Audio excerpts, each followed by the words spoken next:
St. Alphunsos was born in Naples at the end of the 17th century. As a young man, he was a bit of a prodigious student, and he graduated at the age of 16 by acclamation from the University of Naples in both canon and civil law. For a time, he practiced as a lawyer, but then decided to leave this behind and to follow Jesus more closely as a priest. Once ordained priest, he focused his ministry on preaching and on hearing confessions.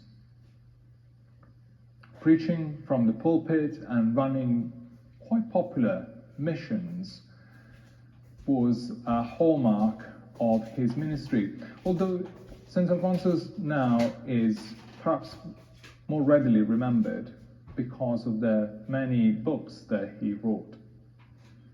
His moral theology earned him the title of patron saint of moral theologians, but he also wrote on the Virgin Mary, on the Blessed Sacrament, and many hymns which have made their way into English.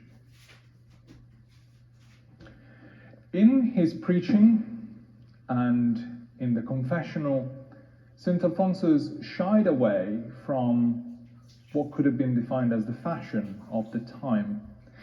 What I mean by that is that he shied away from pompous preaching. He rather focused on simple faith matters, on simple truths that people could easily grasp, fall in love with, and understand. In the confessional, he demonstrated, rather than a legalistic attitude to sin, he demonstrated love, kindness, the forgiveness of our God.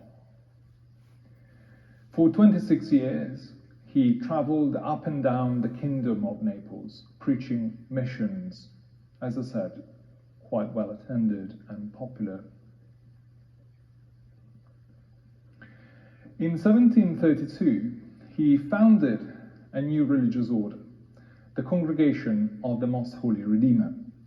The charism of the Redemptorist was as well to preach missions and to bring the message of the Gospels to people that were largely illiterate and whose Bibles were in Latin. In 1762, St. Alphonsus was consecrated Bishop of St. Agatha dei Goti, and he set about in his new pastoral ministry to reform his diocese. He faced much physical and emotional suffering in his lifetime. The physical suffering because of a form of arthritis that crippled him until his death, and the emotional one because of the many divisions in his new order. St. Alphonsus, although he was a Roman Catholic, can be counted as one of the pietist theologians, pietism being mostly a Protestant movement. Pietism, like St. Alphonsus, focused on personal growth in spirituality, personal faithfulness and devotion to the Lord Jesus. All things which, if you read his hymns, come quickly to the fore. As I mentioned, St. Alphonsus is patron saint of moral theologians, but also he is patron saint of vocations. And as we celebrate him, let us ask his prayers that more and more people may offer themselves for ministry in the sacred priesthood.